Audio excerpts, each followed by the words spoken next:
Hello and namaste everybody. Happy Sunday. I'm recording after 2 weeks and I'm sure Jaipur is in the news. That's where I am speaking from. The last 24 hours or 48 hours, you must have heard a lot about what happened in Jaipur, especially in the field of education. Since I come from the educational background and that was one of the purpose I had in India, especially to fight against the poor infrastructure, especially in education. And there are various reasons for it, but today I will keep this only for 7-8 minutes and we will talk about the solutions, what we can have, because we all know about the problems. You have heard a lot about the problems. And to tell you the truth, the problem is not that big of an issue, but the solution is a huge issue. And it's not difficult to come up with the solution, I can tell you that, because when other nations, small nations, big nations, middle, all kind of nations, they can solve this problem by keeping education as a priority in their country, we can also do it. And I will not blame anybody for this, especially in this video, because I don't like to blame people. So those who like my ideas, like to listen the solutions, watch this video till the end and probably you would be the part of the solution. And some of the reason I want to give these videos on LinkedIn, because there is a different kind of audience which really like to share ideas. So thank you very much for watching my video. I really appreciate it. So there is a problem of schools, and especially government schools, we all are aware of. I see that problem from two different lenses. One is the problem in the syllabus, what they teach, what they should be teaching. Now that is out of question when it comes to a specific government in any country. We have a government for last 12 years. They are elected officials. We cannot question them because we are the ones who has chosen them. So I don't keep those people who are blaming Indian government for standards or poor syllabus or people who are not coming up with the global degrees or their talent is not as per global standard. I will not go into that debate. But definitely the second issue, which is more important for me, which is about the poor infrastructure of education in our country, especially in India. When I say our country, means India. And that poor infrastructure comes from different level. Not necessary from the budget perspective. I have worked in last 3 years in a remote areas in Rajasthan, trying to fix the system of government schools. I have gone myself to teach into the school. I have got the school students into my company. We have given them training, showed them the infrastructure, a global infrastructure look like. I will share some pictures of our work during this video. Our major issue was the disconnect between parents and teachers, disconnect between teachers and officers, and another disconnect between these officers and bureaucrats. And of course, there is a major disconnect between bureaucrats and the leaders, especially Minister of the Education, Chief Minister, or Head of the States. I'm going to address all of these issues in this video and what could be the potential solution. The biggest issue is that the trust is lost between the leaders and the parents, ministers and the parents, because parents think everything should be provided for free to their students by the state. They don't know why, but that is their logic goes. Those kids who goes into government schools, either they can't afford to pay for their education, largely those are those people, or their parents just don't have income to afford their private schools. And that raises a major question. Government is trying to set up infrastructure for those people who are not even taxpayer in this country. Their parents or their families, they are fed through ration cards. And number three, they are not interested into a standard of education. They are only interested into getting degrees, because they think if their children or their child does excel in the particular school and come up with some good grades, he may find a government job. That's largely 90%, 99% of the parents have the goal to find a government job for their children.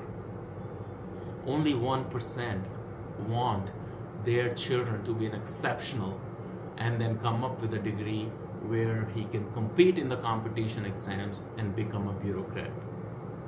Otherwise, everybody thinks if my son or daughter can graduate or 12th grade from this school, he can probably find a government job. So with these kind of goals in mind, how do you think we can provide a solution in our country where the entire generation of their parents are either illiterate or very, very inadequately literate? What that means is they just know how to put a thumb or how to just do signatures. That's all they know. That's the level of education they have. But it doesn't mean they don't have wisdom.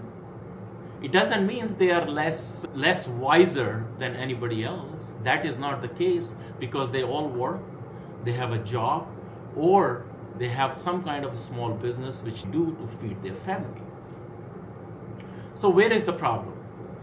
And I tell you where is the problem. The problem is not at the top level where our ministers have any role to play, because the way I see is anywhere you go in any country, the role of politicians or top leaders is to set up the policies. Who are responsible for the implementation of policy? And that is the middle layer, which is the bureaucrats, officers, contractors, vendors, people like ourselves, NGOs, parents, everybody who is involved in this cycle, they are responsible. And that is where it is failing, because government has total disconnect with these people. They are not able to make them accountable, and at the same time these people have constant problems, especially when it comes to corrupt practices. Every transaction which happens at a school level or at a state level or at a district level has 10, 20, 30% or sometimes 40% commissions, which goes to somebody which it should not go, which means it's a free money. So somebody is making 30, 40%, 20% free money of every transaction, every budget which is allocated for the sake of education in the state. So if a state says we have a budget of 20,000 crore rupees or maybe $50 million, just think $10 million is going in somebody's pocket for free. And that's the leak. That's where the gap is. Now, who is responsible to find that gap and make these people accountable? And it's not tough, because every vendor, they have their names, they have their details. Every employee in the education department knows where the money is going. And some of these employees are keeping that money indirectly. And vendors knows where the money is going to. But it's a corrupt cycle. And everybody is involved in that it's called red tape. In India, it's called red tape, which means bureaucracy. Lal Fita Shahi. हमारे time पे हम सुनते थे. But this is what it is. Now you can make, so let's say, just give you an example. There is a building which is supposed to be made for a school. A construction guy budget is $1 million or million rupees. Out of that, 20% goes to somebody who is going to approve his bills in that whole cycle. Now, if somebody is going to approve the bills, gets 20% free money, it's a lot. And for what? It is his job. He's getting paid a salary from the government department. His job is to make that construction guy accountable. That the building should be properly made, repaired, or built, or whatever needs to be done as per the standards. Instead, he's cutting short, he's giving approval to a poor, non-compliant practices in the construction, which is causing roof leaks, which is causing roof fall off in a lot of places. There are 7 kids who died in Rajasthan, you saw that. And a lot of times, a lot of these schools have old buildings because this has been the practice for last 80 years in India. And it has never changed, no matter which government comes. Congress, BJP, no matter what government comes, this middle layer is not, we are not able to make that middle layer accountable. And that is where the biggest problem lies.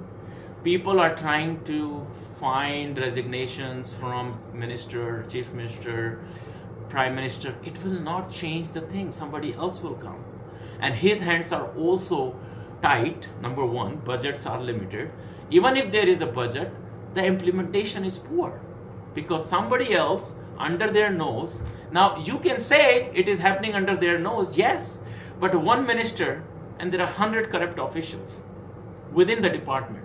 How many of that he can make accountable? But if we have a system that there is a judiciary, there is a police who would fire each suspended official in last 10 years and retract all the money they have made through bribes, this is not going to happen, or this is not going to change. Judiciary has to be extremely powerful. Police have to be extremely powerful. And once they start retracting those monies which has gone under corrupt practices through bribes or commissions, this whole thing will change. People will fear before asking for bribes. That's the only way of fixing this system. Otherwise, no matter what minister comes, no matter what party comes, this is not going to change, especially in India. I feel bad. A lot of NGOs, they work, they try to work. A lot of people like myself, we have so much energy, we want to work, we want to give back. But our hands are cut. We cannot.